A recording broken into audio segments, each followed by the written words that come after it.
Hello, and welcome to our Colosseum build. It was built by William and I, and Ben did the research. As you can see, this build was done in the popular game called Minecraft, which fully released in 2011. The Colosseum build is scaled down to a Minecraft level, and I hope you enjoy it. Then, let's start on how it was built.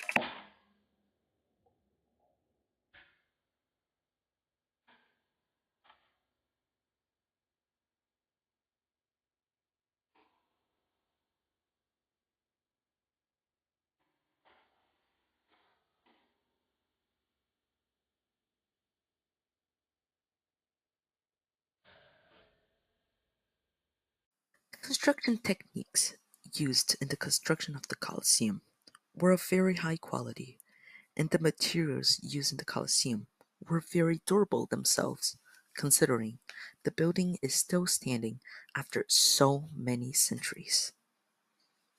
Many different materials were used, including travertine limestone, which made up an estimate of about 100,000 cubic meters of the outer facade. It was held together by about 300 tons of iron clamps, and concrete was used in the construction of vaulted arches. Romans used a light volcanic rock called tufa, which was used in the inner walls, and cement was to make the structure lighter weight.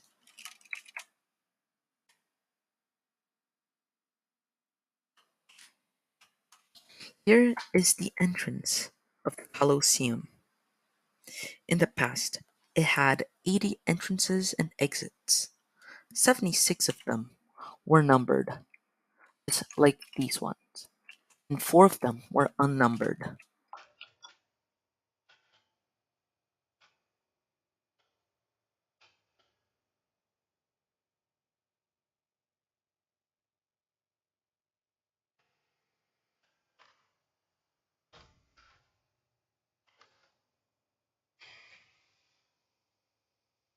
The numbered entrances were used by regular citizens, while the other entrances were used by the emperor and other important people.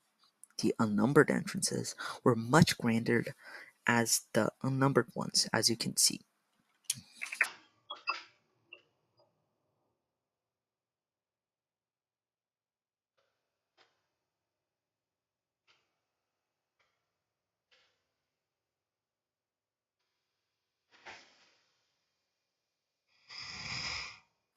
Now let's talk about the seating and the fourth floor. The seating was made out of marble, and generally, the wealthier someone was, the lower the row they sat.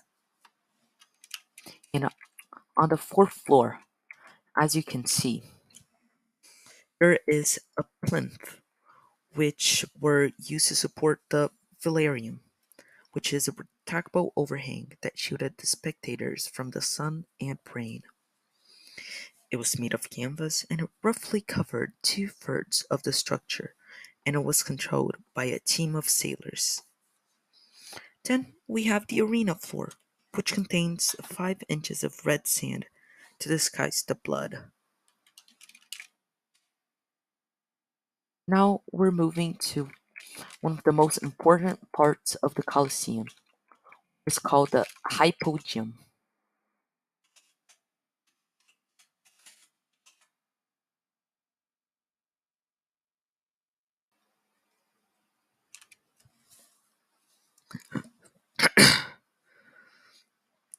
The hypogym is located underground below the Colosseum's wooden floor.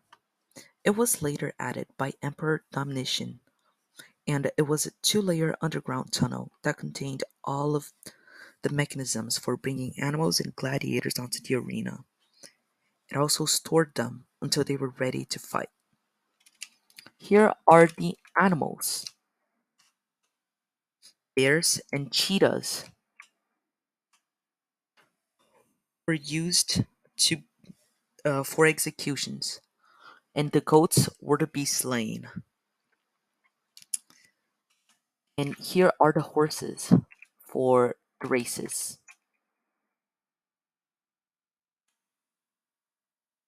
The soon to be gladiators are here. Most of them are slaves, and some don't survive. Their equipment lies in front of them. And like I aforementioned, in this very dark tunnel lies the mechanisms for bringing up the animals.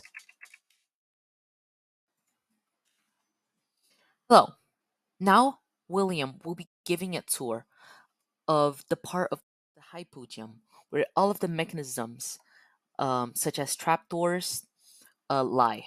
And he will also be talking about the overall technology of the Colosseum and how things work around there.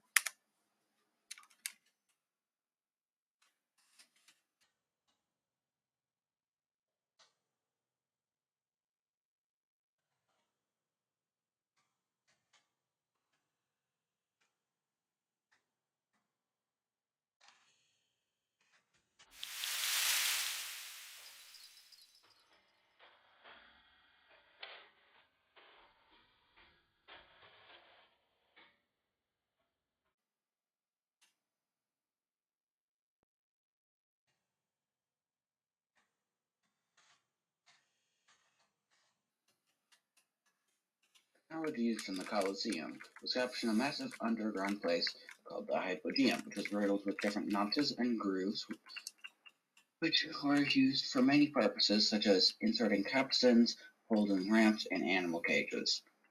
Capstans were essential in the fact that they were the easiest method at the time for lifting the cages with the animals and such into the arena. They were used in a rope and pulley system. In the arena were also 36 trapdoors that were used to add scenery, just like this. No, Okay, not just like this. it's like this now. Just like this.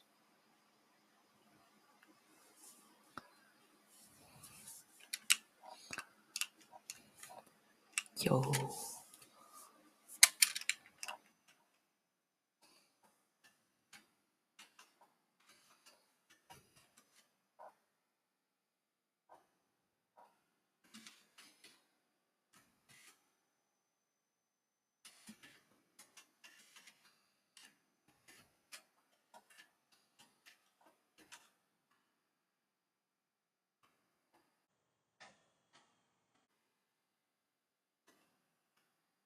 Were aqueducts used in the Colosseum to flood the base in order to create mock naval battles. The aqueduct was also used to supply water. After it collected the rainwater, it would go down pipes installed in the construction of the Colosseum. The water collected was poured through vertical pipes to 2 meters below the ground floor.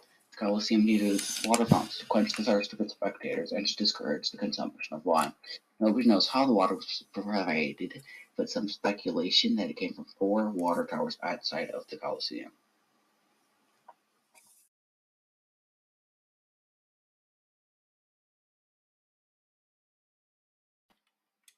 Next, we have the uses of the Colosseum. It was known to host many different games and other things. Not all games in Rome were played in the Colosseum, though. These games outside the Colosseum were less violent than gladiatorial games in chariot racing. Harpesturm was a game that involved a small ball in a large group of people. While the rules of the game are not known, it is believed to be a violent game where one person tries to secure the ball. However, some descriptions say that a line was drawn in dirt, and the team would try to keep the ball on their side of the line, therefore trying to stop opponents from getting it. Like this.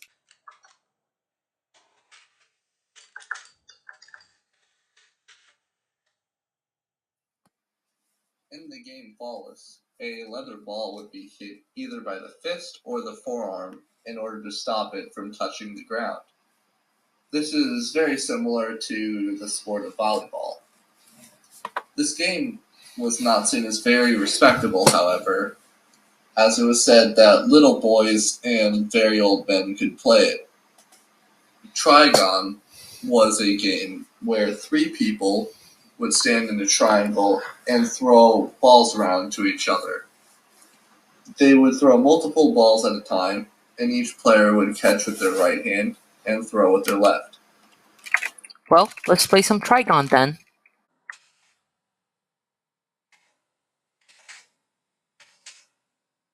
All of these games, however, were more casual than the famous gladiatorial games and chariot races.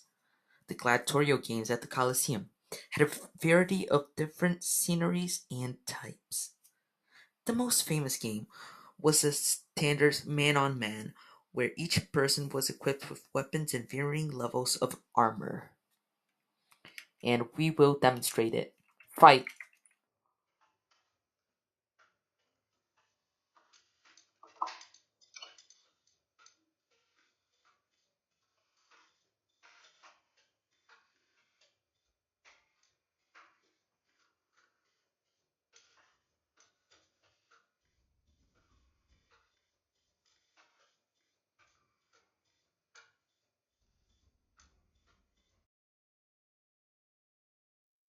There were also man on animal fights. Under more normal circumstances, the people would often slaughter them. However, sometimes criminals were thrown into the ring and were expected to just die.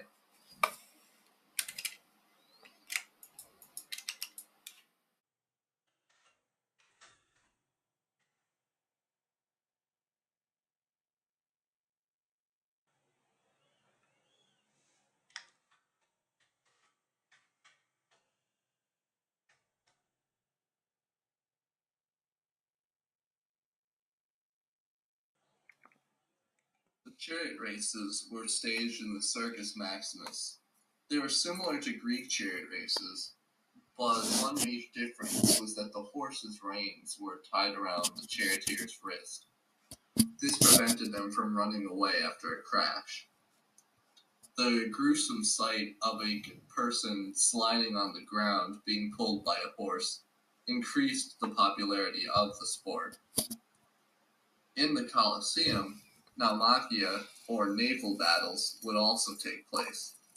Amphitheaters would be flooded with water, and full-size naval vessels would be brought in.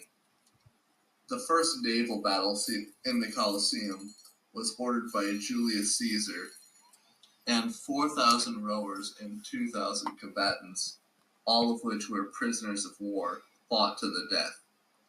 These battles were much more bloody due to the large number of people involved. Go!